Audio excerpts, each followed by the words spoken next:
Mondial 2026, Togo RDC. La grande interrogation autour de Brian Sipenga. Va-t-il être titulaire à l'absence de Yohan Wissa? Vous êtes sur Célèbre TV Sport, votre source privilégiée pour les actualités sportives. En République démocratique du Congo, vous disons bonjour. Le plaisir est pour nous de vous retrouver dans cette nouvelle édition de vos nouvelles.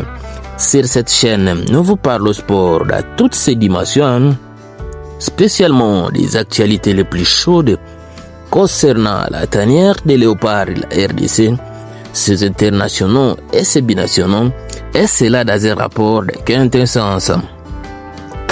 La chance d'un nouveau léopard. Dans le football, chaque sélection ouvre une nouvelle page d'histoire, mais pour certains, elle représente surtout une opportunité à saisir. C'est précisément le cas de Brian Kibambe Sipenga, fraîchement intégré dans la tanière des léopards. À la veille du choc décisif face au Togo, comptant pour la 9e journée des éliminatoires au Mondial 2026, le nom du joueur du CD Castello en Espagne revient dans toutes les discussions. Le néo-léopard va-t-il connaître sa première titularisation sous les ordres de Sébastien Desabre? La question se pose avec d'autant plus d'insistance que la RDC est privée de son ailier gauche titulaire, Yohan Wissa, qui est blessé. Dans cette configuration, Sipenga apparaît comme la seule option naturelle sur le flanc gauche de l'attaque congolaise face à un secteur offensif dominé par des profils droitiers comme Meshak Elia, Théo Bongonda ou encore Nathanaël Mbokoum. Voici les profils du joueur. Maturité et rendement à club. Âgé de 27 ans, Brian Kibambe Sipenga n'arrive pas à sélection comme un novice dans le football professionnel. Formé dans un environnement européen exigeant, l'ailier congolais évolue actuellement au CD Castello en Espagne où il réalise un début de saison solide. 7 matchs joués, 3 buts inscrits et 2 passes décisives, toutes compétitions confondues. Des statistiques encourageantes pour un joueur dont le style repose sur la vitesse, la percussion et l'efficacité dans les 30 derniers mètres. Gaucher de formation, Sipenga aime répique dans l'axe pour frapper ou combiner avec son avant-centre, une qualité précieuse dans un système offensif à 3 attaquants. Une question de système et d'audace tactique. Le sélectionneur Sébastien Desabre a toujours été un technicien mesuré, adepte de la stabilité et de la cohérence tactique.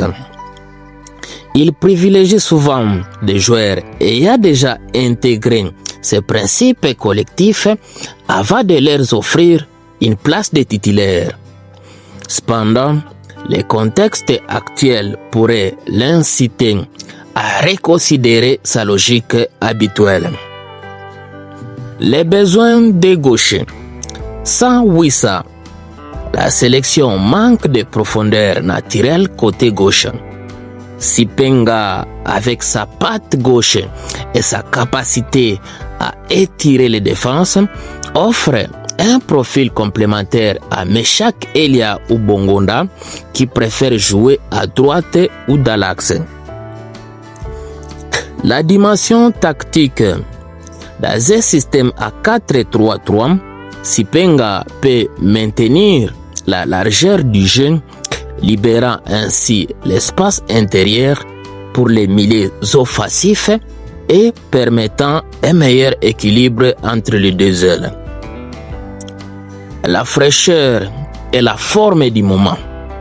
À pleine confiance avec son club, il pourrait surprendre la défense togolaise, peu habituée à son style et à ses mouvements. Toutefois, Desabre pourrait aussi choisir la prudence a misé sur l'expérience de Meshak Elia, déjà habitué à dépanner sur ses couloirs gauche lors des absences de Wissa, notamment lors des éliminatoires de la CAN 2023 et certaines phases décisives. Une sélection à quête d'efficacité. La RDC a abordé ce déplacement à Lomé avec l'obligation de gagner pour rester dans la course au Mondial 2026. Les Léopards savent que les moindres faux pas compromettraient leurs chances et dans ce contexte, chaque choix offensif est déterminant. L'enjeu principal pour les Sabres sera de trouver le juste équilibre entre la créativité et la rigueur collective.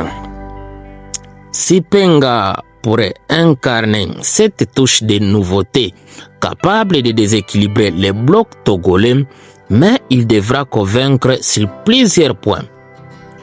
Son intégration dans le pressing collectif, sa capacité à répéter les courses offensives et sa compréhension rapide des automatismes avec ses coéquipiers. À conclusion, entre prudence et audace. En définitive, la titularisation de Brian Sipenga reste une possibilité crédible, mais pas une certitude.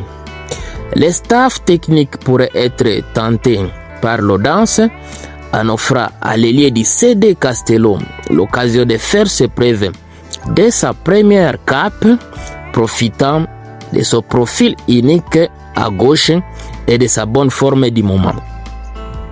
Mais il n'est pas exclu non plus que des Sabres optent pour la continuité à confier ses couloirs à Meshak Elia, plus expérimenté, avant d'introduire Sipenga à court de jeu pour dynamiser la rencontre. Quoi qu'il en soit, sa convocation marque le début d'une nouvelle aventure internationale. S'il ne débute pas ce vendredi, le moment de Sipenga viendra tôt ou tard. Et le match face au Togo pourrait bien en être le point de départ symbolique. Magnifique. Voilà, nous sommes bien arrivés à la fin de ce sujet. Si vous l'avez aimé, laissez un maximum de j'aime. Merci de partager avec nous en commentaire votre point de vue. Abonnez-vous massivement sur cette chaîne. N'oubliez pas surtout d'activer la cloche de notification, histoire de ne plus rien rater des prochains sujets que nous allons aborder encore une fois. Dans l'entretemps, on se quitte avec espoir de se retrouver très prochainement. On rappelle, le match Togo-République démocratique du Congo, c'est pour ce vendredi 10 octobre 2025. La radio-télévision nationale congolaise et la chaîne Canal Plus Sport 1 ont promis sa diffusion. Merveilleux.